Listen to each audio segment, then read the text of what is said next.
De acuerdo. Gracias. Bueno, pues buenas tardes. Bienvenidos a todos los miembros del observatorio, invitados, y muchas gracias por participar en este nuevo evento. También muchísimas gracias a nuestros Global Partners, SAP, Fujitsu y Grupo IPS, con quien hoy de la mano de ellos vamos a presentaros un evento. Creo que va a ser un plato fuerte por ser un tema muy demandado por todos vosotros. Espero y deseo que os encontréis bien. Volvemos al curso escolar y que finalmente, después de casi año y medio, estéis bien, vosotros también, las familias, hayáis podido descansar, aunque solo sea un poco, también un año un poco turbulento, convulso, con un verano, con la quinta, la sexta ola, no sé cuál, ¿no? En fin, antes de empezar, dos recordatorios muy importantes. El primero de ellos es que recientemente hemos lanzado las bases del sexto premio Impulsa del Observatorio de Industria 4.0, el decano de los premios y único con dotación económica. Espero que todos los que estáis presentes os animéis a participar y nos ayudéis a difundirlo a todas las personas que consideréis oportuno. La admisión de las propuestas estará hasta el 17 de octubre abierta. No podemos dilatarlo más. Yo creo que hay tiempo suficiente para preparar las propuestas y haremos la entrega de los premios el día 25 de noviembre, que lo haremos coincidir en ese evento con el otro tema que os quería recordar también, y es que hemos lanzado también recientemente, estamos lanzando y os irá llegando la solicitud a participar del cuarto estudio Smart Industry que lanzamos con Everis NTT Data, como viene siendo habitual. Os animo a participar según vayáis recibiendo la información y también, bueno, lo presentaremos ese 25 de noviembre por la tarde. Hoy, como digo, y ya me centro en el tema, traemos algo muy interesante, muy demandado, de la mano del grupo IPS, que nos presentan gemelos digitales. Y volvemos con el formato habitual, con 3 presentaciones. La primera será un poquito de teoría, la segunda será un caso práctico y el tercero también. Y luego terminaremos con una mesa redonda con los 3 participantes que dirigirá Daniel Olmos. Entonces, sin más, si os parece, nos metemos en nuestros gemelos digitales. Doy la bienvenida a Íñigo Franco, del grupo IPS, que nos va a hacer la introducción al gemelo digital. Íñigo es máster de Ingeniería Industrial por el ICAI y con mucha experiencia en lo que os va a contar y con mucha claridad, porque yo he tenido la suerte de que me hiciese la presentación casi de manera personal.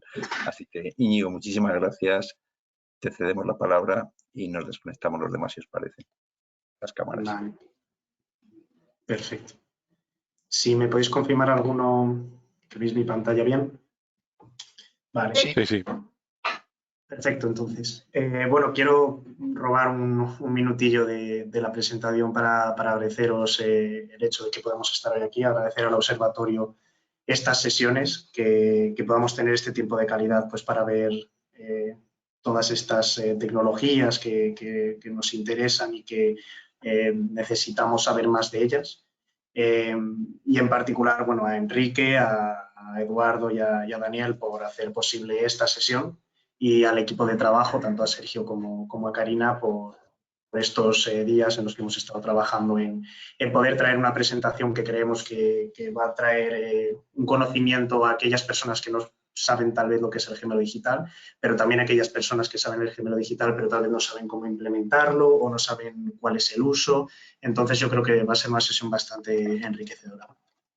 Entonces, sin dilatarme mucho más, como muy bien ha explicado Enrique, yo en esta primera parte lo que quiero presentar es un poco una parte más teórica, aunque tampoco quiero ir a la teoría pura y dura, quiero hablar, por ejemplo, de pues, cuáles son los pasos o para que podáis ver en el estado en el que podéis encontraros, en qué paso estáis dentro de esta implementación de un gemelo digital.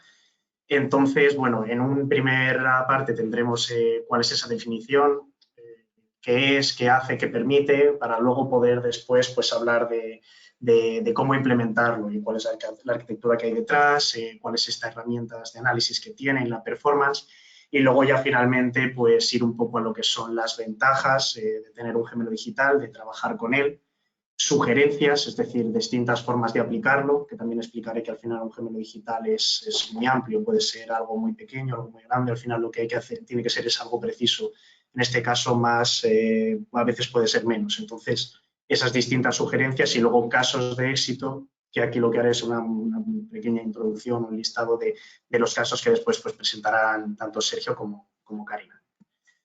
Entonces, si vamos a lo que es el gemelo digital, al final lo que es una representación virtual de una entidad o un sistema del mundo real, es decir, tener en un sistema virtual alguna parte de nuestra fábrica. Entonces, aquí hay que definir muy bien qué queremos hacer en el gemelo digital. Podemos estar hablando de una fábrica completamente entera, podemos estar hablando de simplemente una parte de la fábrica, almacén, por ejemplo. Podemos estar hablando de una parte del proceso, es decir, una máquina, y aquí en este gemelo digital podemos tener la entidad, es decir, el producto. También podemos tener el producto en el gemelo digital, o incluso podemos tener las utilities de esta línea. Pues podemos tener toma de vapor, la parte eléctrica, la parte mecánica, todo al final. Como parte de aquí es, como se puede ver en la imagen, tenemos este mundo físico en el que tenemos unos sensores que lo que hacen es comunican y dan cierta información al modelo digital. Entonces, en este modelo digital principalmente lo que se hace es se agregan esta información, al final en distintas bases de datos, y lo que permite es, al final no es una simulación simple, lo que permite es hacer un análisis de estos datos para posteriormente, a través de Machine Learning o distintas herramientas de inteligencia, poder tomar unas decisiones y que estas decisiones luego puedan volver a este mundo físico en forma de actuadores. Entonces, es un constante ciclo en el que el mundo virtual y el mundo real están conectados y pues que al final ¿qué permite? Pues permite optimizaciones a través de simulaciones y otros métodos de predicción. Puede permitir también pues, un entrenamiento virtual al personal, es decir, una línea nueva o una línea un tanto farragosa, pues se puede trabajar con el modelo virtual para formar a la gente, o si hay una nueva demanda para saber cómo puede reaccionar la máquina. Y luego también como unificación y un análisis del histórico de los datos. Al final es una representación muy real del mundo físico y todos estos datos van a quedar aquí. Entonces, ya que ahora he explicado un poco qué es el gemelo digital, aquí quiero explicar un poco por qué hoy tal vez estamos hablando del gemelo digital, ¿no? Entiendo que si estamos aquí, todos los que estamos, será porque nos interesa y entonces distintas informaciones que se pueden encontrar hoy en día, pues por ejemplo, en cuanto a la tasa de crecimiento anual compuesta, estamos hablando de que actualmente se cuenta en el 58%, es decir, estamos hablando de una tecnología o una palanca que actualmente es un megatrend, está arriba en la curva del hype cycle, por ejemplo. Entonces, se espera que crezca pues, de 3.200 millones de dólares en 2020 a 48.200 millones de dólares en 2026. Entonces, es una tecnología en la que se está apostando mucho. Sí que es cierto, y tal vez no aparece aquí indicado en esta slide, que en los países que más están apostando por esto pues suele ser en Norteamérica e incluso en Asia, pero que sí que está existiendo esta tendencia en Europa por parte de big players en utilizar esta tecnología para las distintas ventajas que después comentaremos. Entonces, bueno, con la llegada del COVID incluso muchos de los players en industria están buscando la implementación de gemelos digitales para evitar esos problemas que ha podido traer el COVID o situaciones similares en el futuro para que exista un impacto muy bajo en la producción o en la cadena de suministro, que también es algo esencial.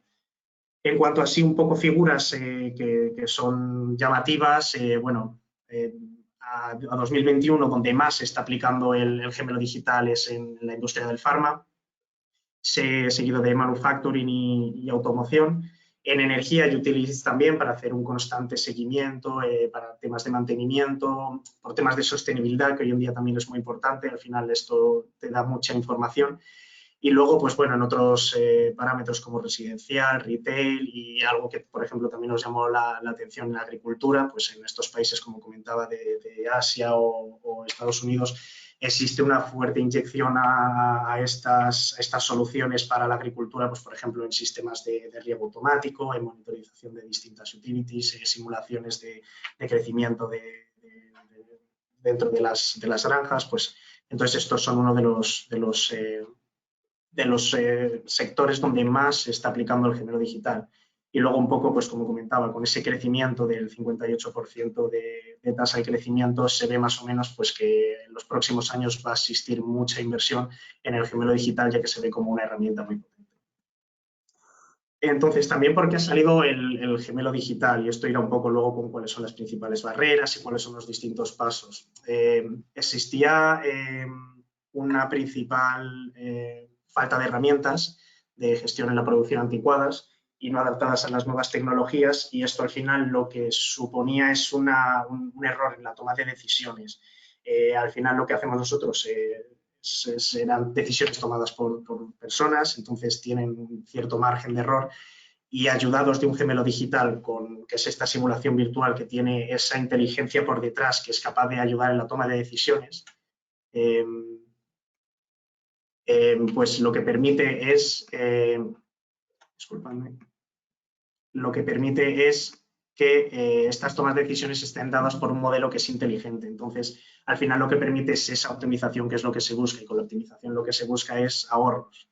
Entonces, siguiendo un poco con la presentación, aquí queremos primero, antes de ir a la parte que es más práctica de cómo implementar ese gemelo digital, buscar primero cuál es esa diferencia, porque hay distintos tipos de percepciones de lo que puede ser un gemelo digital. Entonces, aquí queremos distinguir. En un primer lugar, existe una gran importancia en el flujo de datos entre lo que es la parte que comentábamos virtual y el mundo real. Entonces, como comentaba, esto es un flujo de datos que va y viene. Entonces, si existe esta circularidad es cuando estamos hablando del gemelo digital. Existen otras soluciones que muchas veces son un primer paso a un gemelo digital, pero, por ejemplo, tenemos la parte de la simulación en la que tenemos el mundo real, pero de manera manual nosotros introducimos esos datos en el mundo virtual pues para hacer distintas simulaciones, cómo reaccionará nuestra línea, cómo podemos crecer en una cierta zona de la fábrica, cómo podemos optimizar un espacio. Entonces, esto sí que puede ser un primer paso, pero aquí estaríamos hablando más de simulación, no de gemelo digital. Luego existe la parte de la sombra digital, en la que esto se hace, pero se hace de manera automática, es decir, con una cierta latencia o volcando los datos en el módulo digital de una manera tan a tiempo real, con una latencia tan baja, pero luego estos datos no van a volver al mundo real. Es decir, si después el modelo es capaz de analizar y tomar una serie de decisiones, el modelo no es capaz de volcar estos datos en los actuadores en el mundo real. Es decir, no va a dar una señal en un PLC, no, se va a quedar simplemente en ese mundo virtual y nos va a dar información que nos puede ayudar para toma de decisiones, pero no nos va a ayudar a tomar esas decisiones, y aún así estar ahí en la parte humana para tomar esas decisiones e ir al mundo real. Y luego ya tenemos el gemelo digital, que como explicaba antes, es capaz de al final actuar casi por sí solo, alimentándose pues, con una base de datos y una inteligencia artificial capaz de analizar con los datos que va recibiendo cómo está actuando el sistema, también qué es lo que estamos buscando, y de dar esa señal para optimizar lo que estamos buscando. Entonces, en cuanto a diferentes gemelos digitales, bueno, podemos encontrar gemelos digitales que ayudan pues, para la optimización de la producción acorde a la demanda. Nosotros tenemos distintas demandas, pues porque, por ejemplo, tenemos una pandemia o porque tenemos un nuevo cliente. Entonces, queremos ver cómo va a reaccionar nuestra planta. Entonces, se puede hacer esta simulación y te va a decir si tu planta es capaz, si vas a tener que incrementar tu capacidad productiva. Entonces, el gemelo digital aquí te ayuda mucho. También pues, para optimización de tareas de mantenimiento, crear modelos de comportamiento, predecir averías o anomalías, evitar también falsos positivos que a veces te llevan a un mantenimiento antes de tiempo que al final supone unos costes que se podrían optimizar. Luego también control de activos para mejora de calidad, como comentabas también entrenamiento para el personal. Focalizar esfuerzos en temas de sostenibilidad y de innovación para que aporten un valor muy real a esa parte de producción. Entonces, estos son distintos casos. Aún así, después iremos con los dos ejemplos que presentarán Sergio y Karina para ver estos distintos casos de uso, por ejemplo, en el tema de optimización de producción acorde a la demanda o en temas de calidad. Entonces, aquí ya un poco saliendo más de la teoría, nosotros cómo enfocamos el gemelo digital. Es decir, yo escucho gemelo digital y quiero implementarlo, pero ¿cómo tengo que hacerlo? ¿Qué pasos tengo que seguir? Entonces, lo primero que nosotros hacemos es identificamos qué problemas hay que resolver y qué hay que simular. Como comentaba antes, el gemelo digital puede ser de toda una planta o puede ser de una línea o puede ser de una máquina o puede ser de un producto, algo muy específico. Entonces, primero hay que saber de qué lo hacemos. ¿Nosotros cómo lo hacemos? Nosotros analizamos cuáles son los principales problemas que hay, se hace un distinto listado de todos los problemas que se pueden encontrar y se hace un análisis de cuáles de estos problemas tienen un mayor margen de optimización y de ahorro y que pues estos problemas suponen un alto coste operativo, pero tienen un gran margen de mejora y de ahorros.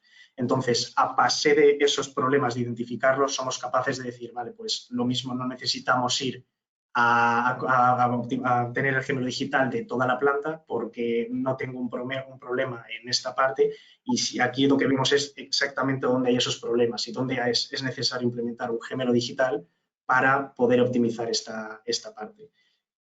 El segundo paso, entonces, que hacemos es, una vez tenemos identificados cuáles son los problemas y dónde tenemos que aplicar el gemelo digital, porque es donde tenemos el problema y queremos encontrar una solución, vemos para implementar ese gemelo digital cuáles son los datos que son necesarios. Entonces, se hace un análisis de todos los datos que son necesarios y se ve cuáles se tienen actualmente, cuáles no se tienen, de dónde vienen. Entonces, esto al final... la calidad de los datos es importante para la digitalización porque esta mala calidad darían resultados que no son útiles después y que pues, llevarían a tomar decisiones malas o análisis que no son los correctos. Y entonces, al final, este dato es saber, pues, esta auditoría del dato es lo que es esencial para saber qué es lo que tengo que analizar. Muy de la mano de esta auditoría del dato, nosotros lo que realizamos son un mapa de procesos, es decir, definimos el registro de datos exactos y las funcionalidades que va a tener el gemelo digital para saber al final qué información queremos tener. Es decir, vale, si vamos a hacer el gemelo digital del almacén, pues yo al final el gemelo digital quiero que sirva para estas cosas, entonces voy a necesitar coger información pues de esta parte, entonces analizamos si tenemos el dato, pero también analizamos cómo nos viene ese dato, si nos viene de manera manual, si nos viene de una manera automatizada o si tal vez nos viene de una manera virtual, pero con una cierta latencia que no es la necesaria. Entonces identificamos cuáles son los datos que ya hay, cuáles son los que no hay y de los que hay, cómo recibimos estos datos y si es necesario, si es necesario antes hacer una implementación o una mejora para tener el gemelo digital, porque si no vamos a implementar un gemelo digital que va a tener una carencia de datos brutal o que no va a tener esa calidad del dato. Y finalmente lo que hacemos es, una vez ya sabemos cómo va a ser el gemelo digital, cuáles son los datos que tenemos, cuáles tenemos que mejorar o cuáles nos faltan y de dónde tenemos que coger esa información, analizamos las distintas herramientas que hay. Al final vemos las herramientas que hay y esas cómo nos solucionan nuestro problema y al final las distintas herramientas, pues bueno, en este gráfico que podéis ver al final la dimensión, el diámetro de estas pelotas que veis son el CAPEX más o menos que pues, puede presentar este proyecto, este gemelo digital y lo que vemos es en el eje Y cuáles son estos ahorros, los OPEX savings, los ahorros operacionales que nos da este gemelo digital y en el eje X vemos todo el tema de la implementación, es decir, el retorno de la inversión más lo que tardamos en implementar este gemelo digital. Entonces, al final aquí nos da una idea de todas las herramientas que hay en el mercado, porque sí que es cierto que cada vez van apareciendo más, cuál es la que mejor se adapta al nuestro, porque hay a veces que no tenemos que ir a por el más grande, sino que tenemos que saber cuál es el que mejor se acomoda a lo que tenemos, a lo que estamos pidiendo, a nuestros datos. Entonces, esto te da una idea de cuál es la herramienta que necesitas y cuál es la que más te va a ayudar en este sentido. Y bueno, finalmente, hablando un poco de la arquitectura, al final lo que es el gemelo digital es una interfaz entre las autómatas de la planta y una base de datos que puede ser en local o en la nube. Actualmente también con el Edge Computing, que básicamente lo que permite es que esa capacidad computacional y que permiten ahora cada vez más la tecnología se pueda hacer on-site, que todo ese análisis, toda ese machine learning, esa inteligencia artificial no sea necesario hacerlo en la nube, que podamos hacerlo en local y que permita pues, que la latencia se disminuya muchísimo. Entonces, al final, lo que también nos proporciona es que se pueda hacer tanto en local o en nube, el gemelo digital. Luego también esta interfaz de la base de datos tiene una interconexión con esta herramienta de análisis, con este Machine Learning, que va a ser capaz de analizar los datos y darnos las distintas decisiones e incluso actuar de manera segura. Y luego también, si tenemos tantos datos, hay que tener siempre en cuenta el tema de la ciberseguridad. Al final es clave. Este modelo digital también es susceptible a ataques, entonces hay mucha información volcada aquí, incluso más si tienes un gemelo digital completamente integrado en la planta. Entonces, la ciberseguridad también es clave en este sentido del gemelo digital. Y bueno, en cuanto a las herramientas de análisis, pues bueno, puede ser, y lo veremos después, pues herramientas de análisis para simulación del proceso en 3D, con una precisión variable según la aplicación que se le esté dando al modelo, o también como una herramienta de análisis de datos mediante inteligencia artificial. Por último, en cuanto a ventajas, bueno, las ventajas sí que al final podemos verlas como que se hace una evolución junto al objeto físico, es decir, al tener esa representación virtual te permite tener una evolución en el mundo virtual del objeto físico, te permite que haya una entrada de datos actualizada de forma automática. Al final es, como comentamos, esta sensórica está conectada con el mundo real y es un constante flujo de datos que se analizan y que luego van a ir a la parte real, al mundo real. Luego, al final, también se va a dar una toma de decisiones basada en datos, con un margen de error mucho más pequeño o mínimo, y que no va a tener ese margen de error que podía tener antes por toma de decisiones basada en humanos.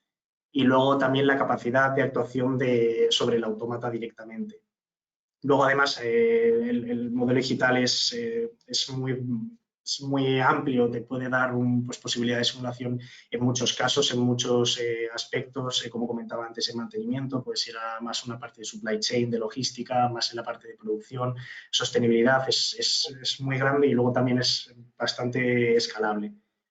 Y ya por último, para dar paso a Sergio y a Karina, casos de éxito que hemos visto, por nuestra parte vamos a presentar un caso de optimización de la producción acorde a la demanda, es decir, con distintas demandas que se van teniendo, cómo va a reaccionar nuestra planta, si es capaz de reaccionar nuestra planta, por ejemplo, sabiendo que tenemos que hacer un mantenimiento anual, pues si paro esta máquina, ¿va a ser mi planta capaz de absorber esa producción o va a ser necesario tomar alguna otra decisión? Entonces, este es uno de los casos. Y luego otro, por ejemplo, pues es en la optimización del consumo de recursos y en la calidad del producto. Pues Íñigo, muchísimas gracias por la claridad y por la calidad de la presentación. La verdad es que muchos, o entre ellos, me encuentro que no distinguimos bien simulación, sombra digital, gemelo digital, lo metíamos todo en un saco y creo que ha sido clarificador. No quiero robar más tiempo porque te has ceñido a los 20 minutos y por tanto yo creo que esto ahora lo vamos a ir aterrizando y con los dos casos que vienen ahora quedará bastante claro. El siguiente es un caso que nos va a presentar Sergio Méntrida, también ingeniero máster en ingeniería por el ICAI y del grupo IPS. Nos va a presentar un caso de aplicación a la gestión de la demanda. Así que, sin más, Sergio, aterrízanos todos estos conceptos, por favor. Vale. Si vamos con prisa, puedo rápido, pero vamos, como ha dicho Íñigo al principio, pues quiero dar las gracias por esta oportunidad al Observatorio de Industria 4.0. Es un auténtico honor estar aquí después de haber estado en la escuela del ICAI, el máster Industria Conectada. O sea, que muchas gracias, Enrique, Eduardo y Daniel, por la oportunidad. Y espero que lo que os he traído, el ejemplo de aplicación que traigo de un proyecto, como ha dicho Íñigo, real, os guste, que sea interesante. Y nada, como ha dicho Íñigo, es un ejemplo aplicado a la gestión de demanda, ¿vale? Voy a ir mostrando mi pantalla, a ver si vais viendo mi modelo. Vale, Sí, ya lo vemos. Está viendo, ¿no? Bien. Sí, perfecto. Vale, pues antes de empezar a explicaros el modelo en detalle y todo eso, quiero aclarar un poco que este modelo, como ha explicado antes Íñigo, es un poco una transición entre lo que es la simulación y el gemelo digital, ¿no? Lo que pretendo traeros es un primer paso, o prácticamente diría una especie de tutorial, ¿no? Para que veamos cómo se empieza a construir un gemelo digital, cuáles son los pasos más previos que hay que ir dando y para que veamos entre todos que no hace falta generar o dedicar mucho tiempo y muchos recursos a hacer un modelo digital, un gemelo digital avanzado, sino que en los primeros pasos de construcción de este último ya se va obteniendo como resultados que te van dando valor, que te van dando pues mucha rentabilidad a ese proceso de construcción y que pues un poco que todos veamos juntos que estas cosas no son tan complicadas como parece, ¿no? A ver, necesito quitarme un poco aquí la pantalla. Vale. Pues entonces, empiezo explicando un poco el modelo, avisadme si se ve todo bien.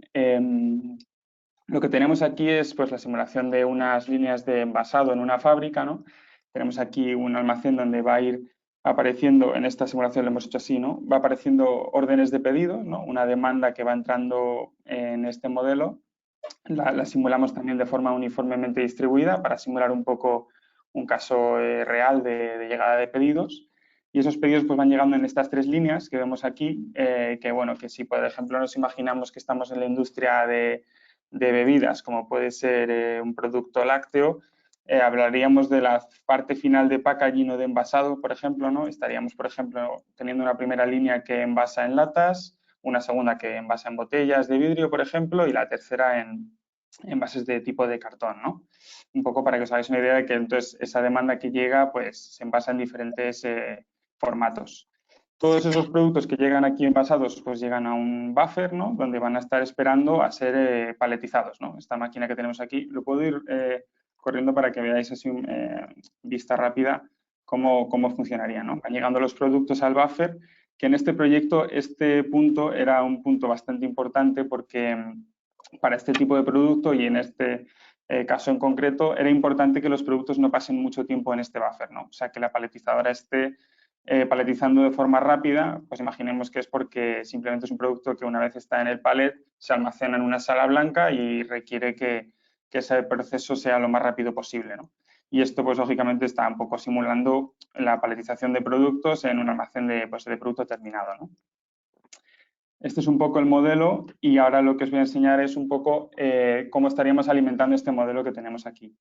Nosotros lo estamos haciendo desde este Excel que tenemos aquí, donde vemos aquí efectivamente estas tres líneas que he explicado, ¿no? Cada una tiene una demanda establecida.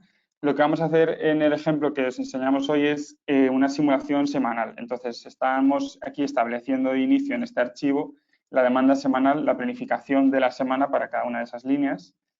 Y estas son un poco pues, datos que tiene cada una de esas líneas, como son, por ejemplo, el tiempo de procesamiento de cada máquina, ¿no? Entonces, la máquina 1 de la línea 1 tarda 30 segundos en procesar una unidad, etcétera, ¿no? Y este es el paletizer, la paletizadora del final. Entonces, como ya podemos ver aquí de inicio en los datos que tenemos, pues nos vamos viendo que la línea 1 es la que más demanda le estamos estableciendo, ¿no? Un poquito más que las otras dos, y que también que los tiempos de proceso son los más rápidos para esa línea. O sea, que en principio esa línea sería capaz de producir esa demanda, ¿no? Pero bueno, es algo que tenemos que ver en el modelo. Así que vamos a guardar estos datos y los vamos a importar aquí. Este proceso que estoy haciendo ahora de importar datos, bueno, en este ejemplo, como he dicho al principio, como pretendo que sea sencillo, lo hacemos de forma manual y no nos hemos complicado para que fuera pues, un dato leído de un PLC, de una máquina en una fábrica real, ¿no? Pero lógicamente eso es como en lo que ha explicado Íñigo antes, la diferencia entre lo que sería una simulación o una sombra digital de un auténtico gemelo digital que esté cogiendo datos, pues ya sea de un PLC, un SCADA, un ERP, que simplemente esté leyendo estos datos de aquí. Por ejemplo, el ERP puede estar midiéndonos o dándonos la planificación semanal de la fábrica y estos datos de las máquinas pues puede estar viniendo de PLCs o de un SCADA, ¿no? Ese proceso manual que hago aquí, si fuera de forma más automática, hablaríamos de un gemelo digital y, lógicamente, también si estuviéramos generando aquí outputs y los estuviéramos actuando en las máquinas reales, también hablaríamos de ese tipo de modelos, ¿no? Así que, bueno, vamos a ir viendo con esos datos que hemos establecido qué ocurre con nuestras líneas. Voy a ir avanzando un poco el tiempo y vamos viendo aquí tengo unos gráficos pues, que nos van enseñando resultados de esto, ¿no? Y si vamos hasta los 28.800 segundos, que es la semana, vemos que bueno, se han producido pues, 1.391 unidades, faltan 9 porque deben de estar por aquí circulando, que nuestra paletizadora, que es este primer gráfico, ha estado ocupada un 72%, lo cual bueno, no es un dato malo, y nuestras líneas, la mayoría, pues la máquina que más saturada está un 62%, ¿no? Aquí hay que tener en cuenta, lógicamente, que no estamos simulando tiempos de parada, que se podría, ¿no? A este modelo se le podrían incorporar tiempos de parada, cambios en la línea, descansos para los operarios, lógicamente, ¿no? Eso no lo hemos puesto, simplemente hemos hecho pues 3 turnos diarios durante una semana sin parar, así que por eso tenemos también datos de producción que son, digamos, un poco bajos para lo que podrían llegar a ser estas máquinas, ¿no?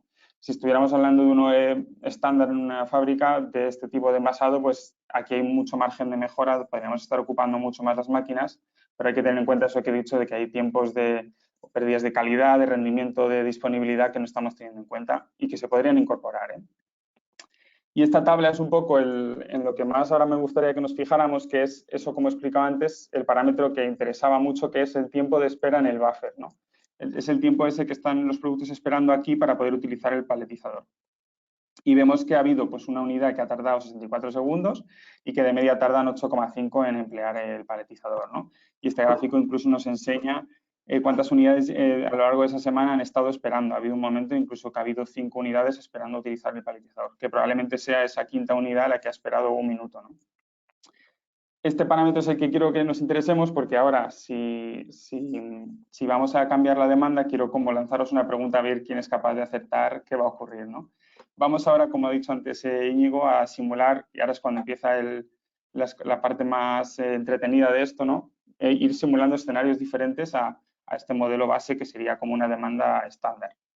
Y lo que vamos a proponeros es que nos da un fallo esta línea, la línea de envasado hemos dicho, de cartón, y ahora pues esa demanda que venía en formato, bueno, aquí viene en formato unidad, pero podemos imaginar que son hectolitros, pues la tiene que ir absorbiendo las otras líneas de envasado, ¿no? Porque nosotros queremos mantener la producción que teníamos establecida.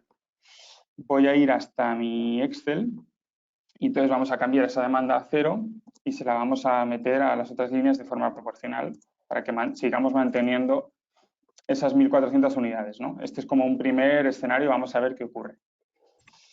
Y la pregunta que os lanzamos, que no sé si Enrique la puedes ir haciendo, es en este escenario nuevo en el que ahora no tenemos una línea la línea número 3 se nos ha fallado y tenemos a priori la misma demanda, pero lógicamente las otras dos líneas están más saturadas, ¿qué ocurre con el tiempo de espera en el buffer antes de utilizar la paletizadora? Es decir, si ese tiempo ahora teníamos un tiempo medio de 8,5 segundos, ¿no? Ahora, ¿qué va a ocurrir? ¿Ese tiempo va a aumentar? ¿Se va a mantener igual? ¿Se va a disminuir?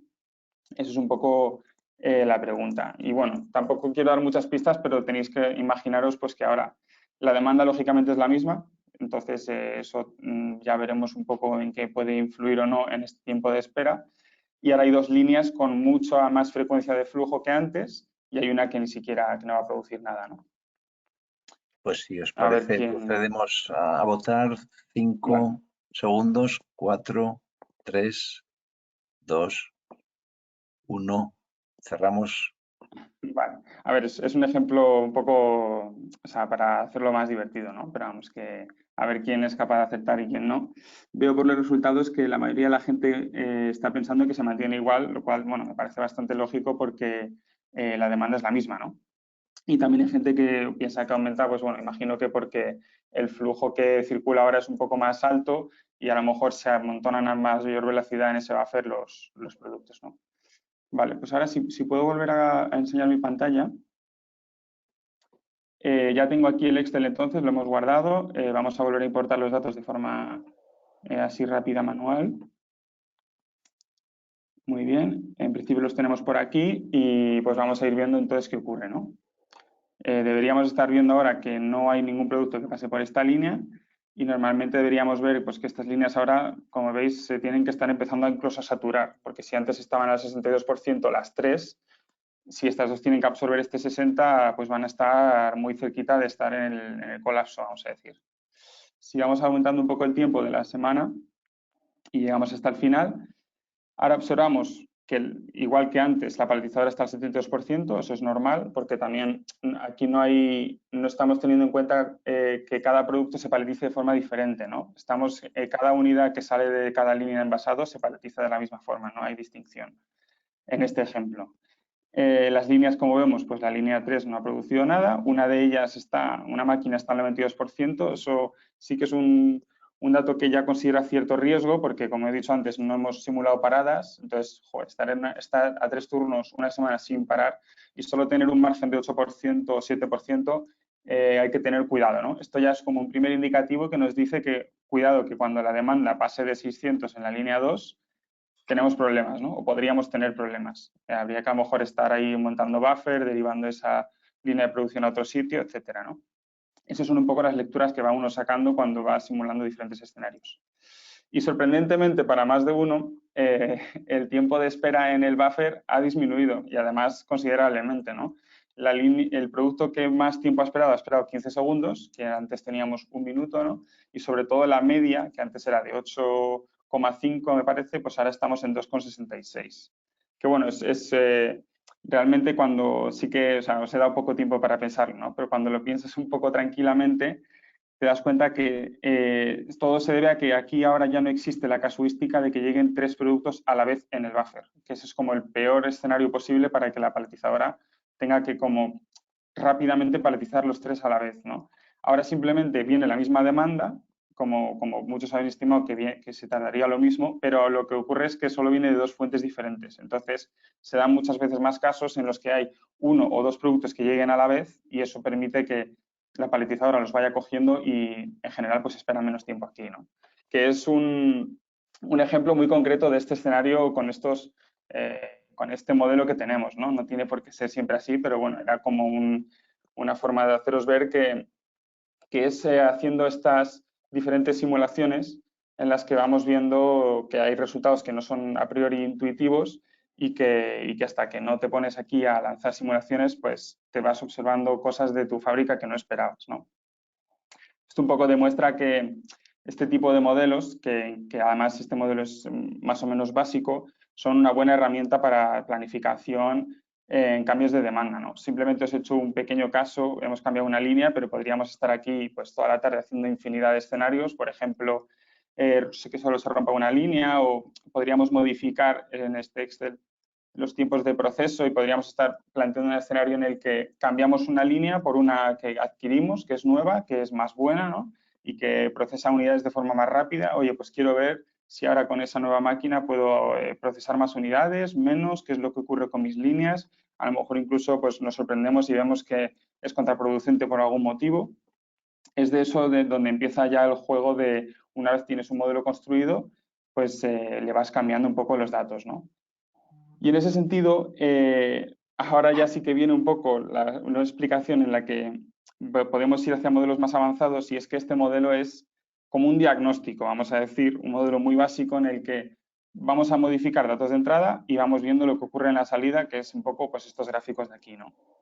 Si esto le diéramos más vueltas, lo fuéramos avanzando, empezáramos a utilizar datos a tiempo real y empezáramos a generar un modelo más como tal, como gemelo digital, podríamos llegar a modelos de predicción en el cual nosotros estamos en una semana normal, la semana que viene se nos ordena una planificación y cualquier cambio a mitad de semana de esa planificación, que es un cambio en estos parámetros de entrada al modelo, rápidamente ese modelo de predicción nos predice, porque para eso se le ha entrenado haciendo muchas simulaciones, nos puede predecir qué va a ocurrir con qué línea, incluso si es inteligente, lógicamente, él mismo actúa solo y diciendo, oye, pues mira, fíjate, cuidado, está en 92, vamos a tener que hacer X, ¿no? O vamos a cambiar las unidades que pasan por la mañana o por la tarde, etcétera, ¿no? Eso es algo bastante más avanzado que, bueno, creo que de hecho Karina sí que nos va a explicar un caso de aplicación de modelo predictivo, pero yo lo que os pretendía demostrar es que, bueno, que no hace falta muchísimo tiempo para dedicar a tener un modelo de este tipo, que yo diría que es como el primer paso a obtener esos modelos más avanzados, que es donde más rendimiento se le puede sacar, ¿no? Incluso ya en estos primeros pasos habéis visto que rápidamente uno puede darse cuenta de de cosas que no esperaba y puede incluso plantearse escenarios tan interesantes como ampliaciones de línea o modificaciones de demanda simplemente porque a lo mejor mis máquinas no están utilizadas y lo puedo llegar a producir más y yo no lo sabía, etcétera, ¿no? Y ya está, eso es un poco lo que os quería enseñar. Ahora pues entiendo que Karina nos va a explicar un poco más, algo un poco más avanzado. Yo he tratado de ser un poco la transición entre Íñigo y Karina y a ver qué nos cuenta de cómo aplican los gemelos digitales en Procter & Gamble. Pues muchísimas gracias, Sergio. La verdad es que nos has aterrizado con un ejemplo fantástico de todos los conceptos que Íñigo nos había anticipado y sobre todo algo tan actual, porque hablábamos del mundo VUCA, yo creo que hay gente que ya habla de mundo hiperVUCA y donde yo creo que la gestión de la demanda es de las cosas más complicadas en estos momentos en visibilidad y me pareció muy interesante porque la gran mayoría, no sé si solamente un veintitantos o un 30% de las personas asistentes han entendido cómo variaba el tiempo de la paletizadora. Bueno, sin más, vamos a pasar ahora, Íñigo, y muchísimas gracias de este juego tan bonito que nos has puesto, de esa simulación a una realidad. Y para eso se encuentra aquí con nosotros, bueno, digo con nosotros porque está conmigo, estamos en Bruselas los dos, casualmente, Karina. Muchísimas gracias, Karina Solsona. Karina Solsona es Global Engineering Associate Director en Procter & Gamble Chemicals, está aquí en Bruselas y nos va a traer un ejemplo real de una gran empresa como es Procter & Gamble. Karina, sin más, te cedo la palabra porque todos los compañeros se han ceñido muchísimo a su tiempo y no quiero robaros nada de tiempo, que lo interesante es lo vuestro. Gracias. Hola, sí, hola a todos y también daros las gracias por haberme invitado, ¿no? Las gracias a Eduardo y a Enrique y a Daniel por esta invitación y luego también a IPS. Llevamos muchos años de historia exitosa de colaboración, así que encantada de estar aquí. Y yo, a ver, estoy enseñando mi pantalla porque yo no la veo. ¿La estáis viendo? Sí, la vemos. Sí, la vemos. Vale, pues por algún motivo yo no soy capaz de verla. A ver, dejadme ver dónde estoy. A ver, si el otro día lo probamos y fue muy bien. ¿Por qué no probamos de unshare your screen? ¿Ahora la veis? Sí. Vale, yo tengo un la problema. seguimos viendo, sí. Yo no. ¿Puedes quitarme el acceso y volverme a dar, por favor? Porque si no, no sé dónde estoy.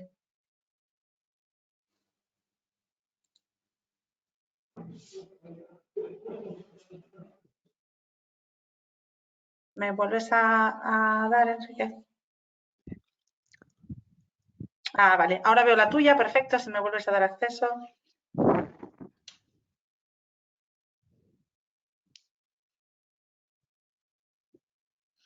Esto lo teníamos entrenado, ¿eh? Pero por algún motivo me veo a mí y no veo a... Bueno, no veo la pantalla.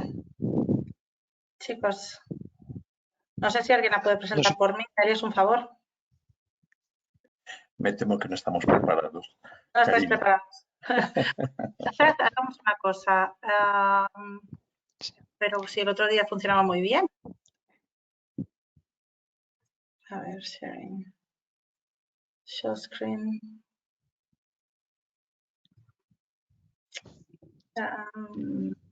¿Os parece si me quito un segundo? Ah, yo la veo. ¿Os parece si lo hacemos así? Sí. Así yo...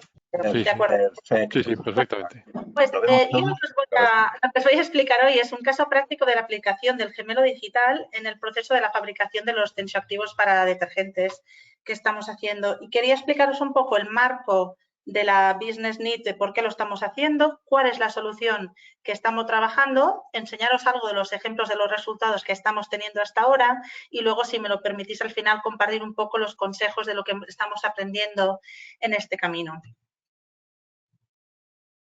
Ahí. Perfecto. Entonces, en cuanto a por qué estamos haciendo esto y cuál es la necesidad de la transformación digital en este negocio, siempre estamos constantemente buscando cómo optimizar los procesos, cómo reducir los costes, cómo mejorar la calidad, pero nos encontramos en un marco un poco más complejo en el mundo de los surfactantes porque está cambiando muchísimo la legislación. Ya lleva 3 años en Estados Unidos entrando con fuerza la legislación de transparencia en los ingredientes, lo que se llama Ingredient Transparency, y luego también porque debido al COVID os podéis imaginar que los productos de limpieza se están vendiendo pues muchísimo más y estamos afrontando una gran demanda, con lo cual es el momento en el que nos toca aumentar ese nivel de innovación y pasar al siguiente S-Curve. Entonces, este ejemplo de Digital Twin nos ayuda a mejorar la velocidad de innovación para nuevas moléculas y predecir cómo se van a comportar en el proceso. Nos ayuda realmente a maximizar el throughput de nuestros procesos, es decir, en lugar de invertir en capacidad, somos capaces de sacar muchísimo más de lo que ya tenemos. Nos ayuda a eliminar muchísimas de las pérdidas del proceso, tanto en el uso de las materias primas como la minimización de la energía, y luego nos asegura que estamos produciendo en todo momento en la calidad perfecta.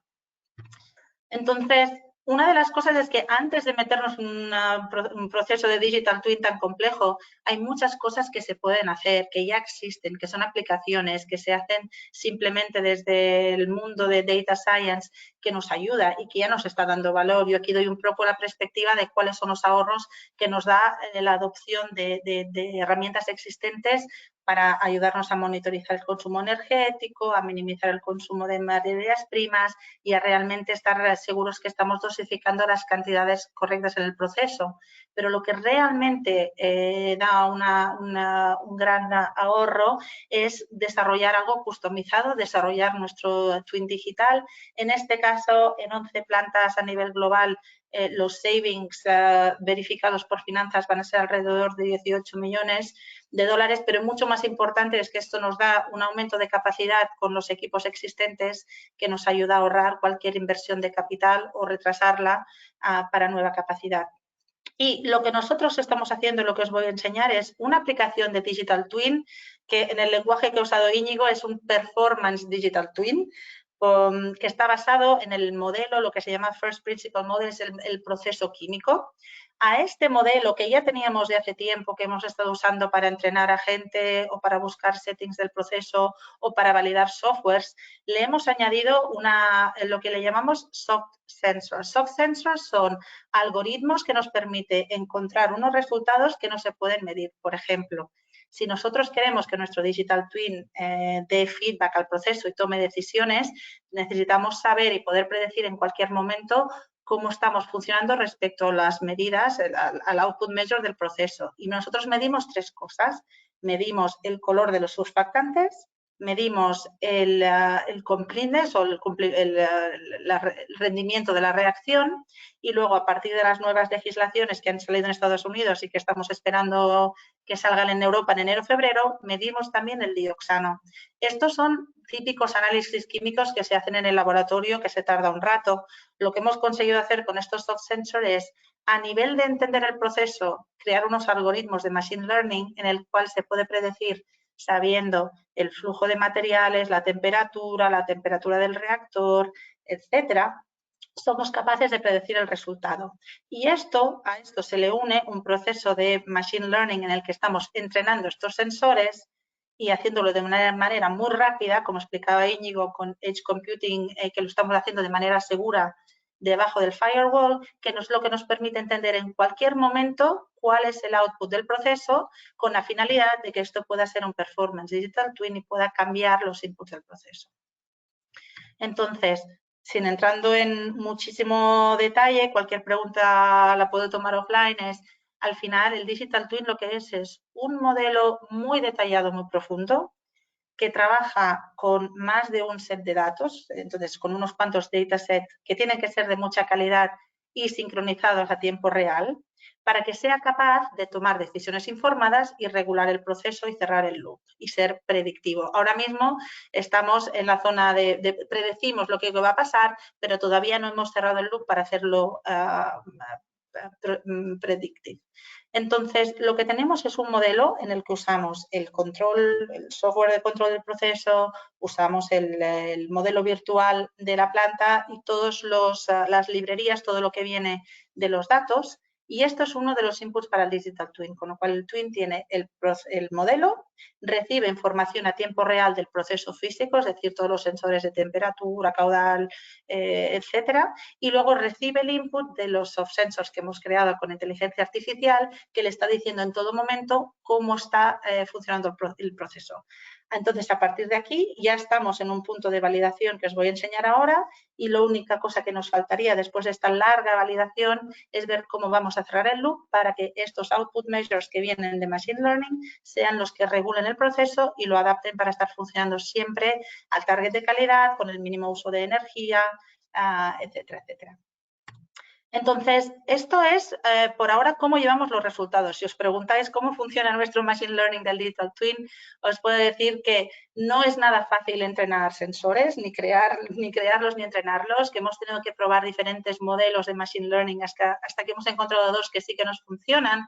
Y como podéis ver en nivel de regresión de las líneas, estamos en un muy buen punto en el que somos capaces de predecir los resultados del proceso a tiempo real basado en estos algoritmos del modelo y que la diferencia entre los análisis offline hechos a mano y lo que nos está dando un modelo es realmente muy bueno, con lo cual podemos validar y pasar a la siguiente fase, que es donde estamos. Entonces, yo lo que quería decir, lo que hemos aprendido hasta ahora, o si me puedo permitir explicar un poco la complejidad de este desarrollo, es lo que es realmente muy importante es tener un buen modelo y que el modelo sea realmente profundo. Hay mucha discusión entre si el modelo tiene que tener depth, que es profundidad, o tiene que tener breadth, que es que sea muy grande, muy extenso. Yo realmente lo que os diría es que si queremos apuntar a una performance digital twin, que nos enfoquemos en la profundidad y el detalle del modelo para que seamos capaces de pasar las etapas que explicaba antes Íñigo, ¿no? Es decir, de analizar, a diagnosticar, a predecir hasta el punto final que queremos que sea prescriptivo. Luego, la otra cosa que decíamos que para que un Digital Twin funcione bien es que tenga datos que sean fiables, que sean limpios. Entonces, para nosotros hemos descubierto que es muy, muy, muy clave tener la arquitectura correcta para que pueda haber el flujo de datos correcto y que estemos siempre de manera protegida a nivel de cybersecurity para evitar cualquier vulnerabilidad que pueda haber en el proceso. Entonces, no dejo de descubrir la importancia de los data architects y los data engineers en asegurar que realmente se piensa bien qué datos vamos a usar, qué latencia necesitamos, cuál va a ser la calidad de los datos, cómo los vamos a guardar, para asegurar que el Digital Twin tiene los datos a tiempo real de muy alta calidad. Y eso es mucho más esfuerzo del que parece, porque los datos son invisibles y a veces cuesta de entender. La otra cosa, y yo he empezado explicándoos el valor que nos da y por qué estamos haciendo esto, es que esto es innovación y es innovación que está todavía muy emergente. Hay que poner muchos recursos y a veces se falla, a veces no se falla. Entonces, para mí es muy importante cuando estamos haciendo esta innovación usarlo a nivel de que haya el pool de las organizaciones, de las plantas que van a estar implementando esto con nosotros, de los almacenes, de las supply chains, porque si intentamos empujar desde el punto de vista de ingeniería, ¿no? Intentamos empujar estas soluciones, vamos a tener poca adopción. Siempre nos sirve mucho empezar diciendo cuál es el problema que vamos a resolver. Esta es la generación de valor digital que genera esta solución, vamos a innovar juntos, porque realmente la transformación digital no es algo que venga de los ingenieros o de la infraestructura de IT, es realmente una combinación de diferentes funciones para que esto tenga éxito. Y luego, otra vez, ¿no? Es innovación. Cuando hablas de Lean Innovation, es un poco de cómo hacer la innovación en pequeños buckets, ¿no? En pequeños círculos. Es como el desarrollo de software agile que se va haciendo en trocitos. Entonces, lo que a nosotros nos ha funcionado mucho es buscar plantas que tengan un alto nivel de conocimiento y de destreza en cuanto a digital. Y a veces hemos probado diferentes módulos en diferentes plantas. No hemos ni intentado englobarlo todo hasta que lo teníamos bien probado. Entonces, no tengáis miedo en partir los desarrollos en trozos y en aprender poco en según qué lugares, más que intentar ir con una solución totalmente desarrollada y probarla toda de golpe. Y luego, el otro aprendizaje que yo he ido teniendo en general en toda la transformación digital es muy atractivo decir vamos a hacer una solución novedosa, va a entregar mucho valor y esto se ve un poco la punta del iceberg, ¿no? Mirad qué vamos a hacer, pero para que todo esto funcione hay un montón de prerequisitos que hay que tener. El nivel de obsolescencia dentro de los sistemas de control con el que se trabajaba antes de la transformación digital era el necesario para no tener interrupciones del negocio. Yo creo que el nivel de base de la infraestructura, los servidores, las networks, las aplicaciones, los sistemas operativos, la base para hacer una buena transformación digital y poder canalizar todos los datos del proceso y poder tener un digital twin son mucho mayores de las que habían antes y hay que invertir a nivel de capital y a nivel de recursos para poder hacer esta transformación. Y luego ya la última cosa con la que os dejaría es que la transformación digital o el desarrollo de un digital twin en este caso no es algo que se pueda comprar, hay que realmente construirlo, está realmente customizado a cada uso, a cada aplicación, a cada valor que se le quiera dar y que hay que nutrirse de personas que sepan y puedan ayudar. En este caso creo que IPESO lo ha explicado muy bien, pero que no es algo que pagando dinero a alguien se haga, es un trabajo conjunto que hay que hacer, como os digo, entre diferentes funciones de la organización. Y estas son pues las cosas que he aprendido yo en este Performance Digital Twin, que es bastante ambicioso en cuanto a que queremos que el Digital Twin tome decisiones informadas y nos esté regulando el proceso de manera continua. Y aquí acaban mis slides. Si queréis sacarme las slides, se puede volver a poner la cámara en caso que haya preguntas. Bueno, Karina, pues muchísimas gracias por tu explicación, por aterrizarnos un caso concreto y la transparencia de darnos un caso de una empresa como es Procter & Gamble y también como hemos visto que la transformación digital aplicada a la innovación aporta tantísimo valor. O sea, esto es una realidad y hemos querido traer un caso que como digo, pues es de agradecer. Sin más, y como vamos muy bien de tiempo, esto nos va a permitir que pasemos directamente ya. Por favor, si encendéis las cámaras los tres ponentes, damos paso a Daniel Olmos, que es miembro de la Junta Directiva, que va a coordinar esta mesa redonda, donde vais a poder concretar algunos temas que seguramente os va a Daniel a pedir, y luego también abriremos un turno de preguntas al resto de personas que asisten al final de la reunión. Creo que vamos fenomenal de tiempo y va a ser muy entretenido. Con lo que decías, Enrique, recordar que podéis poner vuestras preguntas por escrito. Ahí tenéis en vuestras pantallas, tenéis un símbolo de un interrogante. Pues quien quiera hacer alguna pregunta para posteriormente pasársela a los miembros de la mesa redonda, lo podéis hacer ya. Fenomenal. Pues sin más, Daniel, adelante. Perfecto. Enrique, muchas gracias. Pues también encantado de estar hoy una vez más con vosotros.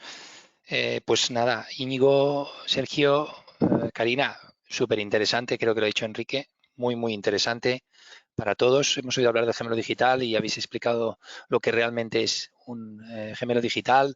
Quizá para ti, Íñigo, que has empezado la primera pregunta, ¿no? Nos has explicado qué es, cómo estamos diciendo, cómo usarlo, lo interesante que nos ha parecido, desde luego para mí, las diferencias que hay con la simulación, este otro concepto intermedio que nos has hablado de la sombra digital, ¿no?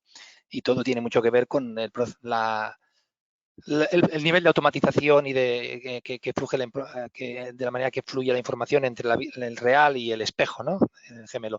Te preguntaría, ¿cuáles son las principales barreras que hay de entrada para la implantación de un gemelo digital? Una empresa que no lo ha hecho nunca, ¿no? Y que quizá con las presentaciones que he visto hoy, pues se lo quiera plantear. ¿Qué barreras encuentras más habituales para iniciar?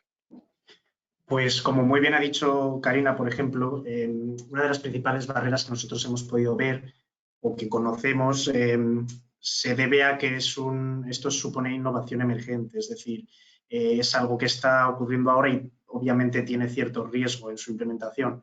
Al ser una innovación emergente y también, como decía Karina, que let's build it, necesita recursos y entonces necesitas esa inversión en recursos y entonces hay mucha gente o muchas empresas que están un poco susceptibles a hacer esa inversión en estos recursos para implementarlo, ya que es algo que todavía no se ve como algo estable.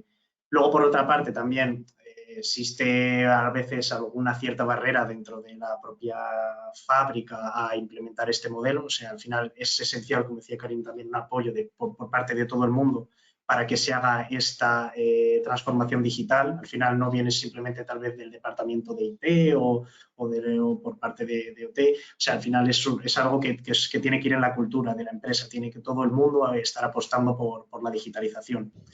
Y luego, por otro lado, tal vez más tecnológicamente barreras, pues sí que existen estas barreras tecnológicas para un desarrollo completo y que no permiten pues, una total adopción del gemelo digital en el tejido industrial. Por un lado, existe una dificultad bastante técnica para monitorizar masivamente y digitalizar procesos en la industria, pues con toda la gran variedad de equipos que hay, los sistemas que pueden estar aislados, protocolos que hay, y así también pues, de la estructura que puede haber para integración y la automatización industrial. Por eso nosotros buscamos un poco con ese data audit o ese mapa de procesos conocer bien cómo es el estado, si puedes hacerlo, en qué punto te encuentras y cuál luego va a ser tu real inversión o necesidad para ese gemelo digital. Y luego, por otro lado, también alguna barrera que hemos podido encontrar pues es que a veces los sistemas utilizados actualmente en la industria no son capaces de almacenar y tratar los volúmenes de datos con los que se tiene que trabajar en un gemelo digital y que realmente pues representan el comportamiento de estos elementos físicos que tenemos en el gemelo digital. Entonces, al final, también existe una cierta inversión en esos datos, en esa arquitectura, que muchas veces, como se carece de ella, es una barrera y también cuesta invertir en el gemelo digital. Yo al final lo definiría en esos 3 bloques, un poco, bueno, o 2 bloques, un poco a nivel de inversión y luego también tecnológicamente, luego después también te encuentras ciertas barreras. Vale, muchas gracias. Luego, Karina, te preguntaré alguna cosa en esa línea porque me parece muy interesante. Creo que tú también lo has tocado, pero si acaso, por seguir un poquito el orden cronológico, Sergio, quizá te preguntaré a ti primero. Nos ha parecido muy interesante el ejemplo. Desde luego a mí me falló la intuición. Digo me falló porque lo practicamos y a mí me falló, como hemos visto también, que a una parte importante le ha fallado. Parece mentira, ¿no? Como un ejemplo tan sencillo te puede ofrecer herramientas y datos para tomar decisiones. Y además, en el caso que planteabas, en un caso en el que, pues por un fallo de mantenimiento tienes que improvisar, ¿no? A veces, y que igual es un buen ejemplo para que hoy algunos nos lo pensemos y decidamos ir a plantearnos, ¿no? Las inversiones. Efectivamente, aquí nos está mostrando Eduardo, ¿no? Un 45% ha dicho que se mantenía igual y el otro, y un 32 ha dicho que aumentaba, ¿no? O sea que realmente casi un 80, ¿verdad? Casi sumando rápidamente, casi un 80, la intuición nos ha fallado. O sea que... Sí, a ver, yo no pretendía engañaros, ¿no? Decir, o sea, simplemente es un ejemplo tonto y si lo ves en detalle, efectivamente te das cuenta que ese tiempo disminuye en ese caso, ¿no? O sea, mi intención no era No, pretender por que supuesto. nadie fallara. Me parece, no, por eso digo que me parece muy idóneo, tan sencillo, que puede ayudar a que la gente se plantee pues este tipo de soluciones, ¿no? Nos explicaba antes Íñigo, ¿no? Los pasos que quedan en el proceso, las posibles soluciones en diferentes ámbitos, como ya habéis tocado. Pero yo te preguntaría, una solución tan sencilla como esta que has mostrado, y una quizá que pueda ser más compleja, ¿no? Un rango, ¿cuánto se puede tardar en construirla, ¿no? Y en todo caso, ¿qué dificultades hay? Que yo creo que algunas ya hemos oído en la presentación, pero en un tipo de solución como esta, ¿qué puede tardarse en todo el proceso? ¿Cuánto tiempo puede tardarse? Por aterrizar un poquito el tema. Vale, o sea, puedo intentar generalizar porque, lógicamente, en esta o sea, la respuesta es un poco en general, por ser directo, depende un poco del alcance que quieras tú llegar o de la definición a la que tú pretendas llegar. Para ser rápido también, en el ejemplo que hemos puesto de gestión de demanda y el modelo que hemos traído, no se tarda más de 2 días en lo que es la construcción del modelo en el programa, ¿no? Y también a lo mejor la limitación de los datos. Pero eso, lógicamente, teniendo en cuenta que todo funciona, ¿no? Si estuviéramos en un caso un poco más, por dar de otro rango de tiempo, yo creo que donde más tiempo uno tiene que dedicar a esto es en la parte del principio, ¿no? En tener claro ese alcance y esa definición de lo que queremos medir. O sea, un poco lo que ha explicado también Karina e Íñigo, definir muy bien lo que queremos resolver. O sea, si tenemos un problema porque tenemos mucho coste, en este caso perdemos mucho dinero planificando, tenemos muchas urgencias a lo largo de la semana, pues tenemos un claro problema de intentar hacer la gestión de la demanda de forma correcta y un gemelo digital ahí ayudaría mucho. Si tenemos un problema como el caso de Karina, ¿no? O sea, eso es, yo creo, la parte donde más tiempo uno tiene que dedicar y eso también pues, es un poco variable en función de la magnitud del problema que quieras resolver. Y ya después de eso, si eso lo tienes claro, indirectamente sabrás qué es lo que vas a digitalizar exactamente, si es una máquina, si es como en este ejemplo que hemos traído unas líneas de una producción sin llegar a un gran detalle, pero con eso sería suficiente. Y luego ya, pues un poco como ha explicado antes Íñigo, las partes más importantes es si no tienes datos, ir a por ellos y eso tardas un buen tiempo, o si los tienes de mala calidad y necesitas hacer a lo mejor alguna auditoría, ver cómo vas a organizar la arquitectura de los datos para que te lleguen de forma correcta, eso es muy importante. Y como insisto, como he dicho al principio, la parte de la construcción del modelo también es variable, ¿no? Pero yo creo que es la parte que a lo mejor la gente se cree que es más complicada y a no ser que Karina, por ejemplo, me contradiga, yo creo que es donde menos tiempo dedicas. Claro. Montar el modelo en sí, si lo tienes ya claro, nos dices, puede ser muy, muy rápido, pero por supuesto tener primero claro cuál es el problema, en qué situación estás, asegurarte que tienes los datos validados, correctos, que son los adecuados, ese trabajo previo es el que consume más. Muy bien, muy interesante. Pues muy relacionado con las dos preguntas, Karina, nos has contado un poquito por qué lo habéis hecho, cuál era la necesidad, ¿no? Sabemos que por supuesto, al final del camino es, por supuesto, encontrar ahorros, pero en este caso está muy enfocado a velocidad de innovación, aumentar productividad, la calidad, ¿no? Mencionabas temas que he anotado, ¿no? Pero me ha parecido muy significativo el potencial que hay, por ejemplo, en el tema del capital avoidance. O sea, son cifras impresionantes. O sea, realmente nos hemos decidido nosotros mismos que podemos ahorrarnos grandes inversiones si tratamos de maximizar los activos actuales, ¿no? que tenemos, ¿no? Me parece absolutamente interesante. Entonces, en este sentido, la pregunta que te haría es, ¿cuáles son las mayores complejidades para poder empezar a montar este gemelo digital, ¿no? Para poder obtener esos resultados, ¿no? Esos beneficios que apuntabas? Sí, el primero en general en toda la transformación digital es que cuesta mucho tener el engagement de la gente porque es algo que no se ve. Es decir, en cualquier tecnología emergente compras una máquina, compras un activo, la gente lo puede visualizar, lo puede ver. La transformación digital es totalmente invisible, con lo cual cuesta mucho poder explicar a la gente que no tiene una cierta formación o experiencia o está expuesto a según qué, en convencerles de poner los recursos y de hacer esta jornada, este journey de innovación. Por eso siempre os digo, yo siempre empiezo por el dinero y siempre empiezo diciendo, este es el valor que hay. Pero una vez ya empezamos y estamos convencidos, al final, para que un Digital Twin funcione, hacen falta tres cosas. Un modelo que sea muy bueno, unos datos que sean muy buenos y luego un entrenamiento del modelo que sea muy bueno. Entonces, de los tres, el que menos me preocupa es el modelo. Y Sergio acaba de decir que este modelo tan chulo lo ha hecho en 2 días. Entonces, una vez se entiende el proceso, yo creo que tener un buen modelo que sea deep, ¿no? Un modelo realmente en el que se pueden acabar tomando decisiones, esto se sabe hacer, se puede hacer, eso no me preocupa. Lo que más me preocupa es obtener los datos y que los datos sean buenos. Nosotros solemos decir garbage in, garbage out. Entonces, si uno tiene un modelo de Machine Learning fantástico y le trae unos datos que no son de calidad, realmente va a ser imposible tomar ninguna decisión con los datos que vayan a salir. Y digo esto porque generamos en los procesos, nosotros tanto pues tenemos making, packing, generamos una gran cantidad de datos, muchísima. Y la verdad es que necesitamos muy pocos para generar valor y para mejorar los procesos. Necesitamos a lo mejor pues un 5, un 10% de todo lo que estamos generando. Entonces, es muy importante, por eso os digo, yo cada día descubro más el valor dentro de las organizaciones, de los ingenieros de datos y de los arquitectos de datos en entender qué datos tenemos, dónde los tenemos, cómo se limpian, porque claro, hay algo que también se llama data augmentation, es cómo interrelacionas los datos unos con otros. A veces nos damos cuenta que estamos tomando datos que son erróneos porque ha habido algún fallo, ha habido alguna, no sé, alguna orden de proceso que no es correcta, ha habido un cambio de formato, no se ha registrado,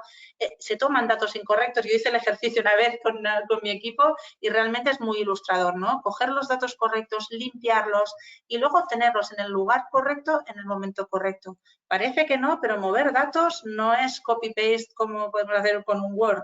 Los datos se estropean por el camino, tienen una latencia larga a veces y no tener el dato en el momento correcto te hace tomar las decisiones incorrectas. Entonces, esta parte de la arquitectura de los datos es muy importante, pero como intentaba explicar, viene muy centrado en la infraestructura que tenemos. Si queremos realmente estar operando a estos niveles de calidad de datos y de latencia, los programas de optimización y de actualización de la infraestructura tienen que subir de nivel muchísimo más respecto a lo que estábamos acostumbrados hace a lo mejor 5 años. Y luego, La otra cosa cuando ya tenemos los datos y el modelo es entrenar el modelo. Es decir, si queremos realmente cerrar el loop, hacer un digital twin de performance que tome decisiones informadas, hay que entrenarle. Y entrenar, como habéis visto con mis validaciones, es fácil, toma tiempo y toma paciencia y toma esa mentalidad de que cuando hacemos innovación a veces las cosas salen y a veces no. Pero bueno, esto es un mindset que hay que saber reforzar en el equipo, pero para mí es importante qué bias le damos, ¿no? Yo no he entrado mucho en detalle cuando lo he explicado, pero por ejemplo para nosotros en entrenar a nuestros modelos el reactor no funciona igual el día después de hacer una limpieza planificada que 4 meses después. ¿Cómo haces para entrenar los sistemas de Machine Learning de manera que tienen un cierto bias? ¿Y hasta qué bias le quieres poner o no? Porque al final el sistema va a tomar información para ti. Entonces, esto es algo que nosotros seguimos aprendiendo, que no tengo la respuesta, tengo más preguntas que respuestas, pero creo que es un tema bastante delicado si queremos seguir avanzando. Porque hoy hablamos del Digital Twin, pero yo he tenido la suerte de estar en unas conferencias de Gartner últimamente de Supply Chain y ahora ya casi que estamos atrasados. Lo mismo que decías, Íñigo, que estamos emergiendo en el Hype Cycle. Yo ya oigo hablar de Control Tower hace bastante tiempo, pero ahora lo que se lleva va a ser el Command Center. O sea, el Digital Twin es como la base de lo que va a venir. Entonces, yo creo que aquí tenemos que acelerar y aprender mucho más de lo que al menos creo a la velocidad que estamos aprendiendo ahora. Muy bien. Me parece muy interesante esto que has dicho de, si lo digo bien, de que el gemelo digital como palanca para el aprendizaje continuo, ¿no? Con lo que te aporta, ¿no? Y en este sentido, en estos dos aspectos, Íñigo, que comentaba Karina, ¿no? Que veía vitales, no tanto la parte de gestión de datos, de validación, disponibilidad de datos, generación de datos correctos, no sé, lo que sea. Y el otro elemento que se refiere a la formación, que en eso también entiendo que incluye una cosa que has mencionado, Karina, que es en el apartado este de pull and push, ¿no? Que la gente lo compre, ¿no? Que la gente de las plantas lo adopte, lo compren, se comprometan con ello. En esos dos ámbitos, tanto de los datos como de las personas que lo compren y que se formen, Íñigo, encontráis también, os suena, ¿no? El idioma de Karina, encontráis que son puntos fundamentales cuando planteáis este tipo de proyectos en vuestros clientes. Sí. O sea, las personas al final, como comentaba Karina, nosotros lo que vemos mucho es que tiene que haber una cultura brutal dentro de las fábricas o dentro de las compañías que apuesten en este sentido. Y luego el dato es, nosotros lo vemos como algo esencial para implementarlo. Nosotros esto nos ha llevado distinto tiempo saber cómo implementar mejor un gemelo digital. Hay muchas veces que tal vez pecábamos nosotros mismos de decir, venga, vamos a implementar el gemelo digital y no teníamos tan seguro esos datos con los que queríamos trabajar, y ese ejercicio también nosotros poco a poco, incluso nosotros lo hemos ido haciendo y elaborando, de saber esa data audit, de dónde tenemos que coger los datos, cuáles faltan, qué calidad tienen. Luego también ese mapa de procesos también es un ejercicio que hemos ido aprendiendo luego con el tiempo. Todo esto con el fin de que el gemelo digital tenga el mejor valor, el valor añadido más grande. Como decía Karina, puedes profundizar en uno o puedes ir a lo grande, a toda la fábrica. A veces hay que saber dónde parar, más o es más en este caso.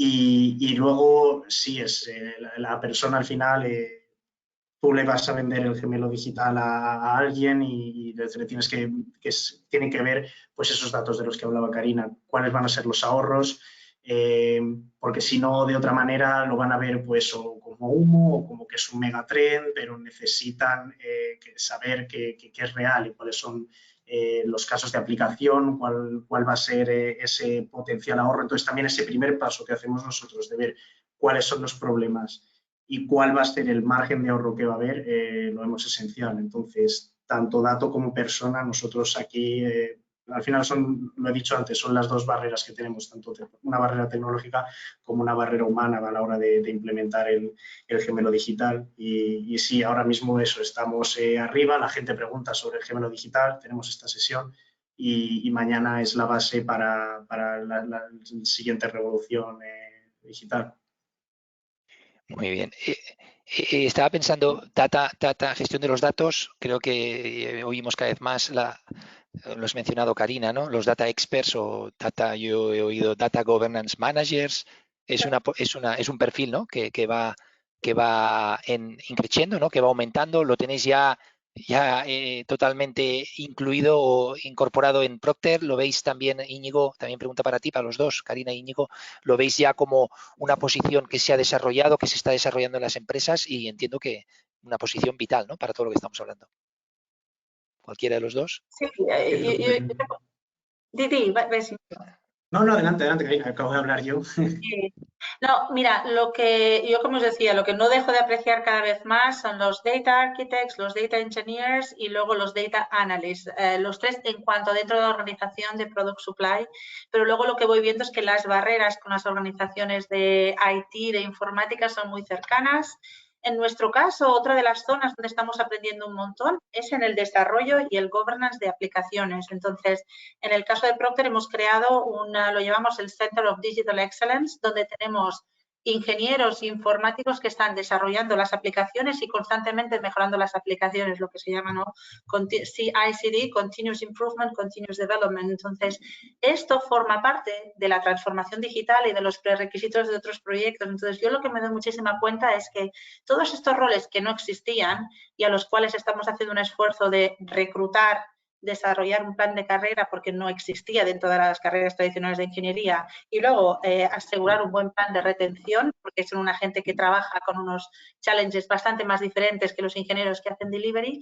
Esto cada vez se está volviendo mucho más importante, hay muchos menos barreras y es importantísimo de que esta gente no se frustre, porque lo que también pasa es una pequeña cantidad de la organización que tiene unos ciertos conocimientos con el peso en las espaldas de transformar toda la organización. Entonces, yo hacía una comparación, en mi compañía, les digo, mira, necesitamos llegar a un nivel de digital vaccination, lo mismo que casi no podemos ir a los restaurantes hasta que había una cierta cantidad de la población vacunada. Yo creo que esto es algo parecido en las empresas, hasta que no lleguemos. Yo en aquel momento era antes de las variantes les decía un 70%, pero creo que hay un nivel a partir del cual la gente entienda el valor, entienda los datos, entienda que la transformación digital no es paperless, porque aquí la gente a veces se creía que la transformación digital es que no necesite papel y que todo lo hagamos con un iPad. Eso es lo que la gente que no sabe cree que es la transformación digital. Entonces, este nivel de entendimiento de la mayor parte de la gente con estos roles nuevos que estamos creando, reclutando, reteniendo, no estén en marcha, somos lentos en general. Yo creo que es una transformación, al menos en mi caso, es bastante más lenta de lo que me gustaría que fuera. Y os hablo como Karina, no representando a mi empresa, ¿eh? Muy bien. Íñigo. Nada, añado poca cosa. Yo sí que veo que al final esa transformación digital tiene que empezar desde dentro de la empresa. Y sí que, gracias a Dios, ahora se ven más casos en los que, porque también es muy importante, que aparte esa gente tiene un poder ejecutivo dentro de la empresa. O sea, que no simplemente se ve como otro departamento o una ayuda, no, sino que esa gente se le tiene en cuenta para la estrategia de la empresa. Tiene cierto poder ejecutivo dentro, entonces eso permite que se vaya avanzando y que esa cultura también se ponga en toda lo que es la empresa y que se pueda ver y que se pueda palpar. Y luego, por otro lado, también pues sí que se ve cada vez más, porque, por ejemplo, si viese más lejos, el ICAI cada vez también tiene más programas o grados que están pues, dedicados a esto, a gente que esté formada en el dato, en saber cómo funcionan estos sistemas. Entonces, sí que se ve que hay algo que está cambiando y que cada vez ese perfil, que además es de los más demandados actualmente, también se está formando. Entonces, no se va a convertir tal vez en una barrera, que no pueda haber esos recursos, que eso podía ser una barrera que había antes, que se quería hacer ciertas cosas y no existían esos perfiles para hacerlo. Ahora existen, entonces es con constante crecimiento a ese objetivo. Muy bien, muy interesante. O sea que vais viendo ya que realmente las barreras que normalmente en este tipo de nuevas iniciativas siempre están, van reduciéndose poco a poco, ¿no? Van reduciéndose. Muy interesante. Si puedo añadir algo que me hubiese que añadir es, lo que nos pasa un poco ahora es que estamos creando estos nuevos roles que son expertos en datos, pero no entienden el proceso. y luego tenemos la gente que conoce muy bien el proceso y no sabe nada de datos. Con lo cual, por eso os digo que es una transformación muy lenta, porque cada cosa que quieres hacer necesitas uno de cada, necesitas una persona que sepa el proceso y los datos, porque no hemos llegado todavía o tenemos muy pocos perfiles que sepan moverse en el entorno de entender el proceso y entender los datos. Y este es el próximo challenge, porque como muy bien lo estáis diciendo, no es algo que uno estafe gente nueva, es que estamos transformando la organización que ya tenemos y esto es lo que nos está tomando tiempo. En muchos encuentros que organizamos de transformación digital, un elemento que sale siempre es la coordinación. Esto se trata de toda la empresa, de diferentes aspectos, ¿no?, de la empresa, los datos, como mencionabas, el proceso, los costes, el impacto, el beneficio, etcétera. Y en la transformación digital, esta coordinación, colaboración se hace cada vez más evidente. Yo tenía un par de preguntas más, luego Eduardo, perdón, si tenemos alguna pregunta de la audiencia, nos lo comentas. Un par de preguntas. Una sí, también tenemos algunas. Bueno, pues alguna última pregunta a Karina y a Sergio. Karina, has hablado de la misma un poquito. Has hablado de, dentro de los consejos, me ha parecido muy interesante, no sé si he entendido bien, adaptación progresiva o adopción progresiva, pero al final he querido entender ir creciendo poco a poco, aprender y hacer el modelo más grande, ¿no? ¿Nos puedes explicar un poquito más lo que querías decir con esto? Sí, bueno, de hecho, y lo ponía, el nombre le he puesto Lean Innovation, no sé si alguien ha leído este libro, ¿no? Correcto. De Eric Ries. Entonces, básicamente lo que intentamos hacer es, ¿qué quieres probar primero? Un modelo y más el tipo de modelos que no el Digital Shadow, sino realmente el performance que explicaba Íñigo, son muy complejos. Entonces, lo que intentamos es cuáles son lo que se llama mucho en este libro, se llaman Leap of Faith Assumptions. O sea, ¿qué cosa tengo que probar? Si esto funciona, el proceso sigue adelante. No es voy a hacer todo un modelo entero, lo voy a probar entero. A veces es, por ejemplo, en mi caso, el ejemplo que hemos enseñado, empezamos en una planta validando los sensores, creando estos sensores que toman resultados a través de muchos resultados diferentes. Pero esta planta no era la mejor para coger un modelo entero porque tiene menos capacidad, menos dedicación de la gente y el entusiasmo. Cuando hablo de push versus pull, hay organizaciones con entusiasmo para recibir y otras que no, con lo cual aprendimos unas cosas en una fábrica, teníamos un modelo muy bueno en otra y acabamos yendo a otro lugar que además voy a disclose, que es Japón, que son los más disciplinados y la planta de Japón es la que está probando el modelo entero. Entonces yo creo que hay que ir viendo en qué lugar tenemos más éxito para aprender según qué y no obsesionarnos con la solución final, sino con ir haciendo pocos avances y teniendo pequeños pockets of excellence durante el camino. Muy bien. Pues la misma pregunta, Sergio, en los modelos que habéis desarrollado, ¿no?, que has desarrollado para las empresas con una necesidad inicial, de ahí la empresa no le va el gustillo, ¿no?, van viendo lo interesante que es, los resultados que aporta, van adaptando, cambiando, creciendo, pidiendo cada vez más. Es una tendencia quizá que puede suceder.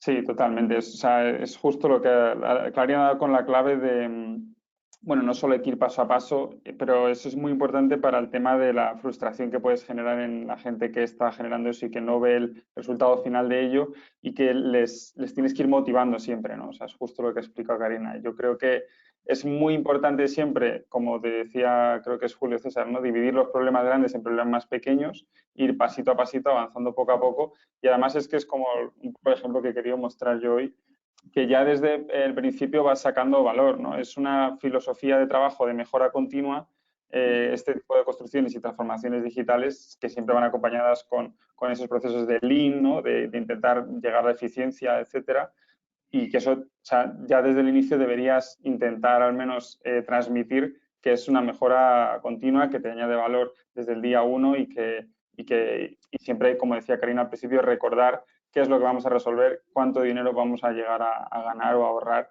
si conseguimos llegar hasta el final del proceso, ¿no?, y no frustrarse, claro. Muy bien, muy bien. Muchas gracias. Bueno, Eduardo, si quieres, si tenemos algunas preguntas, sí, cuando quieras. ¿No te oímos? Eduardo, hemos perdido a Eduardo. Bueno, a mí no se me ve, a él no se le oye, yo disculpadme. No, a ti se te ve, no, a ti se te ve, Karina, se te ve. No. Sí, se te ve. Lo que es, no sé si hemos perdido a Eduardo, creo que me ha parecido decir que sí que teníamos preguntas. Eduardo, no. No le oímos. Ah, te vemos. Te vemos ahora, Eduardo. Ahora no te oímos. No sé.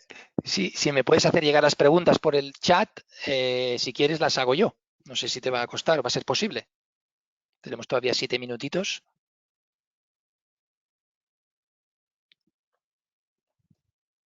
Algo te ha ocurrido. Bueno, no sé, mientras tanto, si queréis alguna idea que os ha quedado así en el tintero por intentar cubrir los tiempos, si alguna cosa más queréis aportar. O mira, una pregunta más que tenía para ti, Karina. ¿Cómo has dicho al final que no se compra, no? ¿Cómo lo decías? Que el digital no se compra, ¿verdad? Not buy digital, sí, eso es verdad. Me ha gustado mucho. ¿Qué significa esto? A ver, explícanos. Bueno, esto es el resultado, como veis, y Sergio, tú lo has notado a veces, la frustración en lo que cuesta adoptar digital. Yo lo digo porque me ha gustado, Íñigo, cuando has hablado del hype cycle, la parte de los digital twins están realmente en la parte emergente. En esta parte emergente, que tenemos experiencia habiendo implementado emerging technologies, uno puede decidir cambiar todas las carretillas de una fábrica por AGVs, AIVs. Oye, uno busca una buena ingeniería, un buen proveedor, que tenga un buen servicio técnico, tema hecho. Podemos decidir quitar todos los temporales que pueden haber suministrando una línea y poner robots, lo mismo, ¿no? Buen proyecto de ingeniería, buen proveedor. Y no tenemos que aprender, es decir, las empresas pueden adoptar tecnologías emergentes sin la necesidad de saber. En digital esto no pasa y esto es tal vez las frustraciones que tenemos, porque digital hay que hacerlo desde dentro, hay que hacerlo, antes hemos hablado de la cultura, del entrenamiento, de los nuevos perfiles de trabajo, de cómo hacemos el morphing de los roles actuales a los roles digitales, de cómo creamos modelos, los entrenamos. Esto es un trabajo que por mucho que busquemos expertos de fuera, cosa que hay que hacer, hace falta mucho esfuerzo de muchas disciplinas. Puede ser ingeniería, puede ser la gente de operaciones, pueden ser los de supply chain, incluso los de calidad, en mi caso, para darme permiso para cerrar el lupa prescriptivo, ¿no? Entonces, no es algo que pagando y poniendo dinero se pueda hacer. A mí una persona me dijo, dime a qué tipo de gente tengo que contratar para cambiar a digital. Pensé, es una buena pregunta, pero es la pregunta errónea, porque no es a quién voy a contratar, es cómo voy a cambiar todos los procesos de trabajo que ya tengo hoy. Muy interesante, muy interesante. Tengo un par de preguntas que me ha podido pasar Eduardo, una para ti, Karina, y otra también un poco quizá para todos. Sí, oye, no sé. Ahora te escuchamos. Ahora te escuchamos, Eduardo. Adelante. Sí. Eduardo, Bueno, ¿quieres bueno, ir tú hay por una ella? pregunta. Sí, no, voy rápido. Hay una para Karina, pero yo creo que además ya se ha comentado bastante. Sí, creo que sí. Es de Francisco Plana, que dice, ¿qué barreras culturales se han encontrado en la implantación? Yo creo que habéis hablado también antes de la parte financiera primero, pero bueno, también en el resto de la organización. Porque además matiza culturales, ¿verdad? Culturales. Sí. Sí, para mí es un poco la adopción, porque cuando uno empezamos con pequeños modelos, como os decía, ¿no? Entonces, en los pequeños modelos con la mentalidad de startup todo funciona. Quiero probar una cosa en una fábrica, vas, la pruebas, muestras el valor.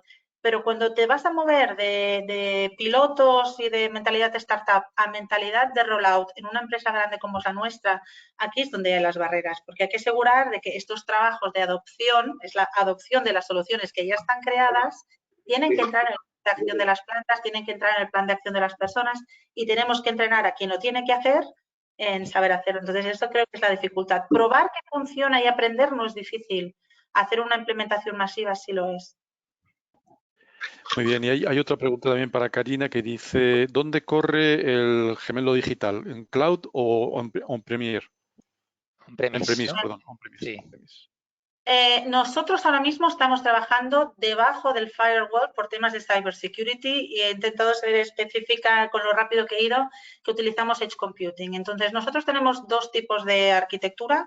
Una arquitectura en la que subimos los datos después del firewall para hacer data analytics, porque estos son datos a los que accedemos muchísimo y no queremos estar rompiendo la barrera del firewall y exponiendo nuestros procesos. Entonces, todo lo que va a data analytics lo movemos arriba en el cloud y todo lo que es en este caso, que es latencia muy rápida, tiempo real y que estás totalmente tocando el proceso, lo estamos haciendo debajo del firewall en Edge Computing.